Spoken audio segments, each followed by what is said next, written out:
A 33-year-old woman, gravida 2 pair 1, at 40 weeks gestation is admitted to the hospital due to contractions and spontaneous rupture of membranes. The patient underwent a cesarean delivery with her first child due to breech presentation. This pregnancy has been uncomplicated. She has no chronic medical conditions and is taking only a prenatal vitamin. Her pre-pregnancy BMI was 20 kilograms per meter and she has gained 15.9 kilograms 35 pounds during the pregnancy. Blood pressure is 130/80ths of a millimeter Hg. The patient is admitted, epidural anesthesia is administered, and an intrauterine pressure catheter is placed. She quickly dilates to 10 centimeters with a fetal vertex at 0 station, occiput transverse. 4 hours later, the pelvic examination is unchanged but there is molding and caput on the fetal head. Fetal monitoring is category I. Contractions occur every 2 to 3 minutes and the patient pushes with each contraction. The contraction strength is an average of 210 Montevideo units every 10 minutes. Which of the following is the most likely etiology for this patient's clinical presentation?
A 33-year-old woman, gravida 2 pair 1, at 40 weeks gestation is admitted to the hospital due to contractions and spontaneous rupture of membranes.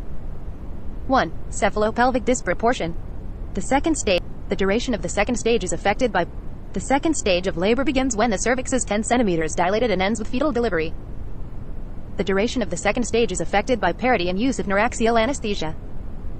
Progression during the second stage is evaluated by determining the fetal station, which measures the descent of the fetal head through the pelvis. An arrested second stage occurs when there is no fetal descent after pushing for is greater than or equal to 3 hours in nulliparous patients, is greater than or equal to 2 hours in multiparous patients. This patient is functionally nulliparous because her first child was a cesarean delivery for breech presentation. A common cause of a protracted or arrested second stage is fetal malposition. Fetal position is the relationship of the fetal presenting part to the maternal pelvis. The optimal fetal position is occiput anterior because it facilitates the cardinal movements of labor. Deviations from this position, e.g., occiput transverse, can cause cephalopelvic disproportion and second stage arrest. Choice A. Inadequate contractions less than 200 Montevideo units averaged over 10 minutes commonly lead to labor arrest. This patient's contractions are adequate. Choice C. Maternal obesity and excessive weight gain during pregnancy are risk factors for second stage arrest. This patient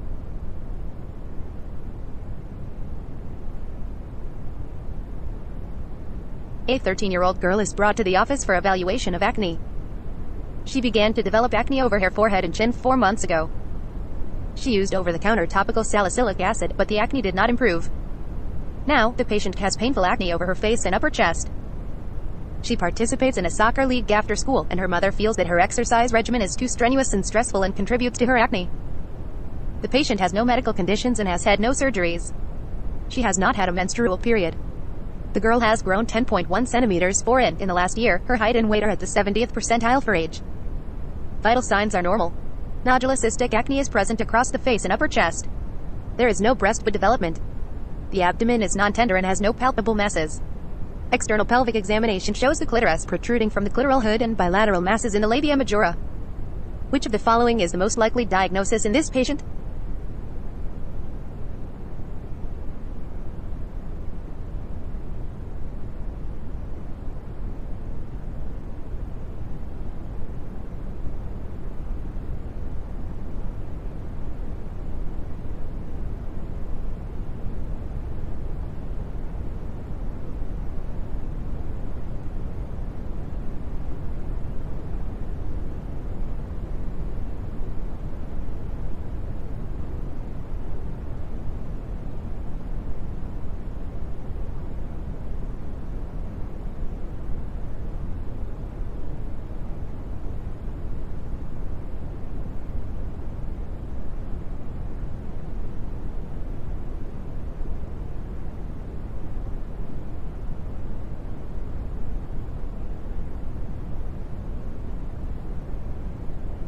A 13-year-old girl is brought to the office for evaluation of acne.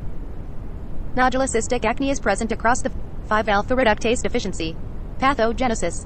46XY genotype. Impaired testosterone to DHT conversion. Impaired virilization during embryogenesis. Normal male testosterone and estrogen levels. Clinical features. 1. Male internal genitalia, e.g. testes, vas deferens. 2. Female external genitalia, e.g. blind ending vagina. 3. Phenotypically female at birth. 4. Virilization at puberty, uppointing arrow testosterone. 1. Clitoromegaly. 2. Increased muscle mass. 3. Male pattern hair development. 4. Nodular cystic acne. DHT equals dihydrotestosterone. During embryogenesis, sexual development in genotypically male fetuses 46XY occurs due to testicular hormone production. The testes produce testosterone, which promotes development of the male internal genitalia, e.g. vas deferens, epididymis. Testosterone is also converted dihydrotestosterone DHT via 5-alpha reductase. DHT promotes development of the male external genitalia, e.g. penis and prostate. Patients with 5-alpha reductase deficiency are unable to convert testosterone into DHT, therefore they have no male external genitalia development, have undescended testes, e.g. bilateral labial masses, and appear phenotypically female at birth. At puberty, increased testosterone levels cause virilization, such as nodular cystic acne and clitoromegaly, i.e. clitoris protruding from the clitoral hood of phenotypically female patients. Additional features of virilization may include voice deepening and increased muscle mass. The testosterone levels at puberty are at the normal male range, therefore patients develop additional normal secondary sexual characteristics, e.g. axillary and pubic hair. Patients have no breast development because testosterone binds to the breast androgen receptor and inhibits breast tissue proliferation. Diagnosis in adolescents and adults is based on an elevated testosterone DHT ratio. Management is dependent on age and gender identity. Choice B. Patients with androgen insensitivity syndrome (ICE) have a defective androgen receptor, which prevents virilization during embryogenesis. Fetuses have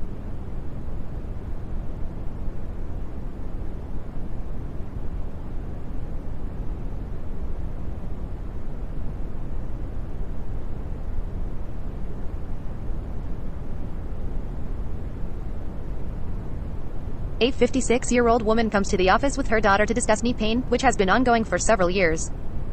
The patient has a high tolerance for pain and has previously refused to see a doctor for her condition. Lately, the pain has been affecting the patient's daily activities, and she spends most of the day sitting in a chair. The knee pain and stiffness are more pronounced on the right side and are worse in the morning but gradually improve by the afternoon. She takes no medications. Review of systems is positive for fatigue. Vital signs are within normal limits. BMI is 31 kilograms per meter. Lower extremity examination shows that both knees are swollen and tender, but more so on the right side. The patient is unable to fully flex or extend the right knee. There is mild bilateral atrophy of the quadriceps. Radiographs of the knees reveal osteopenia of the distal femur, multiple periarticular erosions, and soft tissue swelling. Which of the following is the best long-term management for the most likely diagnosis in this patient?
A 56-year-old woman comes to the office with her daughter to discuss knee pain, which has been ongoing for several years.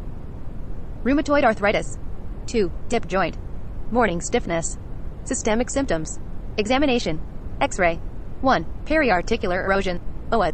The two most prevalent forms of arthritis are osteoarthritis, OA, and rheumatoid arthritis, RA, and individuals may have both conditions concurrently. OA is much more common and characteristically involves the knees, hips, and distal finger joints. RA, an inflammatory arthritis, typically involves the metacarpophalangeal, proximal interphalangeal, and wrist joints. However, any joint may be affected. This patient has multiple clinical and radiographic features suggestive of RA. Her prolonged morning stiffness, systemic symptoms, i.e. fatigue, and soft tissue swelling involving multiple joints are more consistent with RA than OA. She also has X-ray findings that favor a diagnosis of RA over OA, including periarticular erosions seen here on hand X-rays, distal osteopenia, and soft tissue swelling. Additional evaluation of patients with suspected RA should include inflammatory markers, e.g., erythrocyte sedimentation rate, C-reactive protein, which are typically elevated in RA but normal in OA. Cyclic citrullonated peptide antibodies are present in most patients with RA and can help confirm the diagnosis. Rheumatoid factor should also be tested but has lower specificity. Initial management of RA includes nonsteroidal anti-inflammatory drugs and systemic glucocorticoids, e.g. prednisone, to acutely reduce pain. However, these interventions do not alter the long-term prognosis and are inadequate for definitive therapy. Choice C. As soon as possible after the diagnosis is made, disease-modifying anti-rheumatic drugs DMARDs should be initiated to slow disease progression. First-line options include methotrexate, a folate anti-metabolite that is cost-effective and well-tolerated by most patients.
A group of researchers plans to conduct a case control study to evaluate the association between colorectal cancer and evidence of past use of the weight loss treatment drug lorcaserin. Which of the following corresponds with the proposed study design? Cases should be identified as individuals with a history of lorcaserin use. Controls without a history of lorcaserin use should be excluded from the study. The frequency of colorectal cancer should be compared in individuals with and without a history of lorcaserin use at the beginning of the study. The frequency of prior lorcaserin use should be compared among individuals with and without colorectal cancer. The study should begin by identifying individuals based on their history of lorcaserin use. Block time remaining, 0 hours 11 minutes and 24 seconds.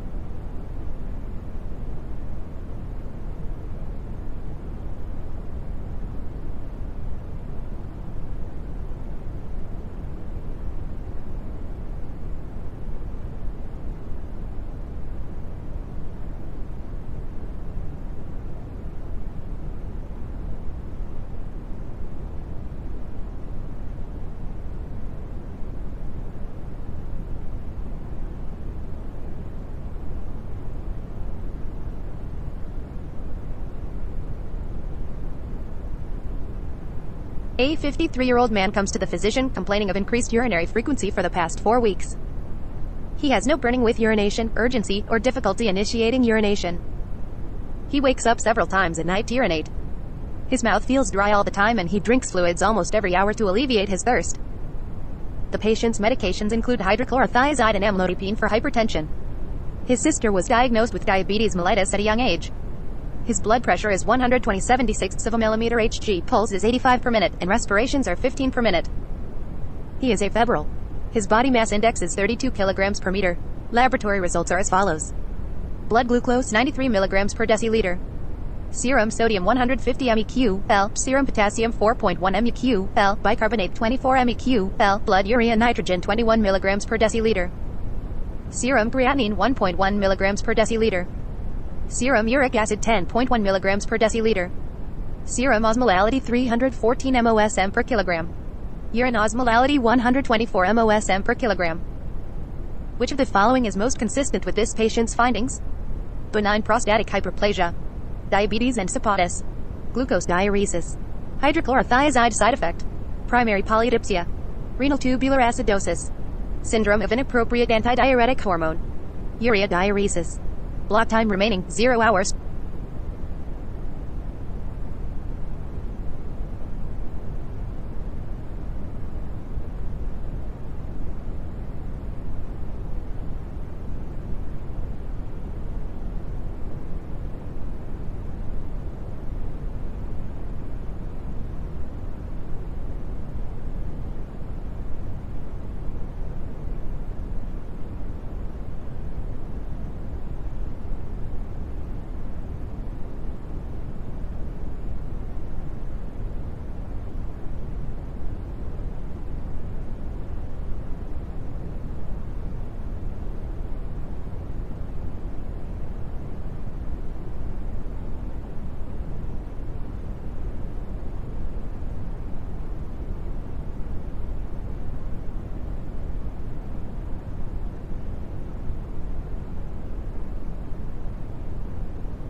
A 53-year-old man comes to the physician complaining of increased urinary frequency for the past 4 weeks.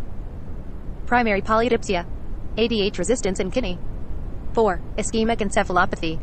ADH equals polyuria. This patient has polyuria with dilute urine and increased water intake. Polyuria in the non-hospitalized patient is most commonly due to diabetes mellitus, primary polydipsia, previously known as psychogenic polydipsia, and central or nephrogenic diabetes insipidus D. This patient's normal glucose makes diabetes mellitus less likely.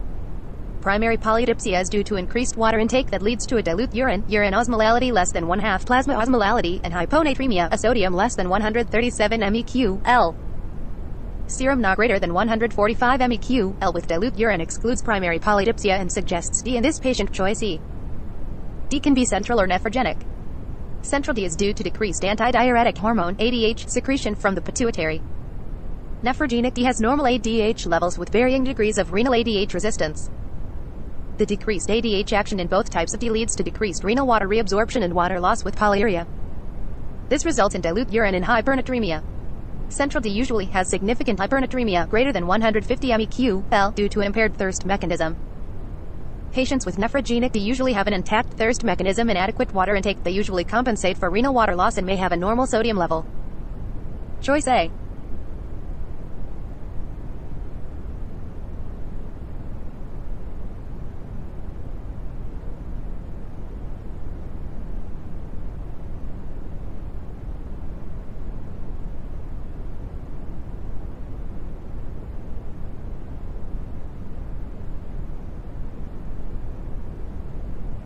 Choice A. Benign prostatic hyperplasia can present with urinary hesitancy, weak urine. An 18-year-old man comes to the office due to an irritating, dry cough. He developed symptoms approximately 3 weeks ago after returning from a Caribbean cruise with his family. The patient visited several islands during the trip and participated in many activities, including hiking and water sports. He initially had clear rhinorrhea for a week, followed by a dry cough that lasted a week. This week, the coughing episodes have worsened, now occur without warning, and have twice caused vomiting. The patient has no chronic medical conditions and last received routine childhood vaccinations at age 11. Vital signs are normal. Examination shows nasal congestion. The lungs are clear to auscultation. There is bilateral muscle tenderness between the ribs.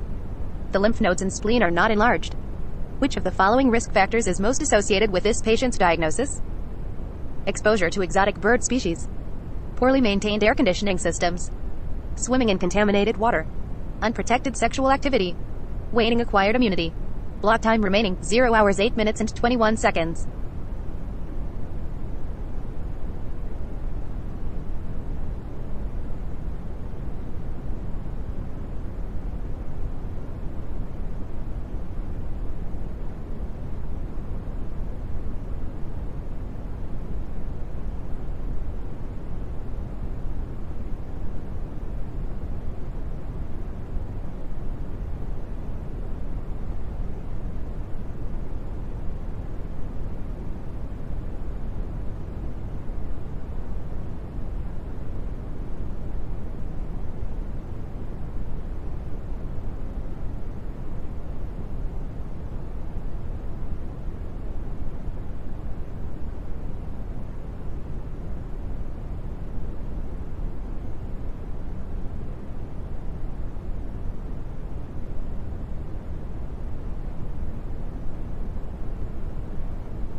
An 18-year-old man comes to the office due to an irritating, dry cough. Which of the following risk factors is most associated with this patient's diagnosis? 1. Supportive findings, low grade, no fever, 1. Treat empirically with macrolide, e.g. 1. Macro. This patient's prolonged and paroxysmal cough with post-tussive emesis is suggestive of Bordetella pertussis infection, whooping cough. Symptoms typically begin with malaise, rhinorrhea, and mild cough lasting 1 to 2 weeks. Patients then develop a paroxysmal cough in which severe bouts of coughing may be followed by an inspiratory whoop, particularly in young children, and often post-tussive emesis. Intercostal muscle tenderness, as seen in this patient, can also occur because of forceful coughing episodes. When classic symptoms are present, the diagnosis is clinical. Nasopharyngeal PCR testing is helpful for providing epidemiologic data or confirming the diagnosis. Macrolides, e.g., azithromycin, clarithromycin, are the first-line treatment and should be initiated based on clinical suspicion without waiting for confirmation. When intercostal muscle patients then develop a paroxysmal cough in which severe bouts of coughing may be followed by an inspiratory whoop, particularly in young children, and often post-tussive emesis. Intercostal muscle tenderness, as seen in this patient, can also occur because of forceful coughing episodes. When classic symptoms are present, the diagnosis is clinical. Nasopharyngeal PCR testing is helpful for providing epidemiologic data or confirming the diagnosis. Macrolides, e.g., azithromycin, clarithromycin, are the first-line treatment and should be initiated based on clinical suspicion without waiting for confirmation. The infection rate and severity of the disease have declined because of routine immunization that includes 5 doses of diphtheria, tetanus, and acellular pertussis (DTaP) in early childhood and tetanus toxoid, reduced diphtheria toxoid, and acellular pertussis Tdap booster at age 11 to 12. However, lifelong immunity is not conferred from vaccination or prior pertussis infection. Acquired immunity wanes 5 to 10 years post-vaccination, allowing fully immunized patients to be susceptible to infection, as seen in this patient.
A 34-year-old man is admitted to the hospital following laparotomy for a gunshot wound.